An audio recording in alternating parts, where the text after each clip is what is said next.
আসসালামু আলাইকুম। জসিন্তা জিনিয়া স্বাগত জানাচ্ছি এনটিভির সন্ধ্যার খবরে। ক্রাউন সিমেন্ট শিরোনাম দেখছিলেন, এবার পুরো খবর। শান্তি, স্থায়িত্ব ও সম্প্রীতি প্রতিষ্ঠায় অবদানের জন্য ব্রিটেনের মর্যাদাপূর্ণ কিং চার্লস সেরেমনি অ্যাওয়ার্ড গ্রহণ করবেন প্রধান উপদেষ্টা অধ্যাপক ডক্টর মোহাম্মদ ইউনূস। আজ লন্ডনের বাকিংহাম প্যালেসে ব্রিটিশ রাজা তৃতীয় চার্লসের কাছ থেকে এই পুরস্কার গ্রহণ করবেন প্রধান উপদেষ্টা। যেই জন্য আমাদের মূলত আশা সেটা হচ্ছে যে কিং চার্লস হারমোনি অ্যাওয়ার্ড, সেটা কালকে ওনাকে দেওয়া হবে। ওইটার একটা অনুষ্ঠান, সেই অনুষ্ঠানটা আমরা দেখছি যে কীভাবে বাংলাদেশের মানুষকে খুব এটা লাইভ করা যাবে কি যাবে না, এগুলো আমরা দেখছি। অ্যাজ এ চিফ ইন্টারিম গভর্নমেন্টের প্রধান হিসেবে যে লন্ডনে সফর করছেন, সেই উপলক্ষে তারা একটা বড় জমায়েত করেছিল, তার প্রতি সাপোর্ট জানিয়ে, সলিডারিটি জানিয়ে। এটা কিন্তু অনেক অনেক লোক হয়েছে, হাজার হাজার লোক হয়েছে। তো সেই জায়গায় যেই আমরা আউটপোরিং অফ সাপোর্ট দেখেছি, এটা অ্যামেজিং। লন্ডনে কাল বৈঠকে বসছেন অন্তর্বর্তী সরকারের প্রধান উপদেষ্টা ডক্টর মোহাম্মদ ইউনূস ও বিএনপি ভারপ্রাপ্ত চেয়ারম্যান তারেক রহমান। এই বৈঠকের মধ্য দিয়ে সংকট কাটিয়ে দেশের রাজনীতিতে নতুন ডাইমেনশন সৃষ্টি হতে পারে বলে মনে করছেন বিএনপি মহাসচিব মির্জা ফখরুল ইসলাম আলমগীর।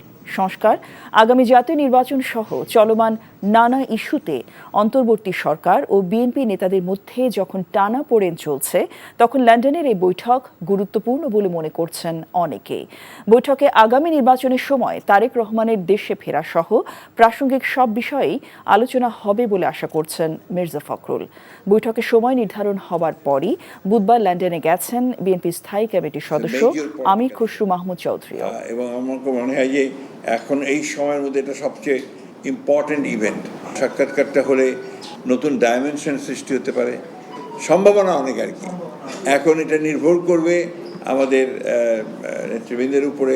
দলের তরফ থেকে আমরা আমাদের একজন চেয়ারপারসনকে সম্পূর্ণ, যেটাকে বলে যে অথরিটি দিয়েছি এবং তার সাফল্য প্রার্থনা করেছি। এই সাক্ষাৎকারে অনেক সুযোগ তৈরি হতে পারে এবং সেই সুযোগগুলো তৈরি করার একটা সুযোগ এসছে আমাদের দুই নেতার।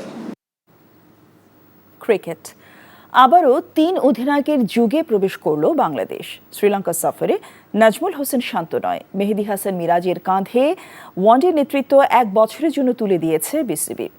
আকস্মিকভাবে একদিনের মধ্যে এ সিদ্ধান্ত নিয়েছে বিসিবি। যদিও ওয়ানডেতে দলের ও নিজের পারফরমেন্স একেবারে মন্দ ছিল না শান্তর, কিন্তু কোনো কারণ ছাড়াই নিজেদের মধ্যে এক ভার্চুয়াল সভাতে মেহেদী হাসান মিরাজকে ওয়ানডে অধিনায়ক হিসেবে বেছে নেন পরিচালকরা।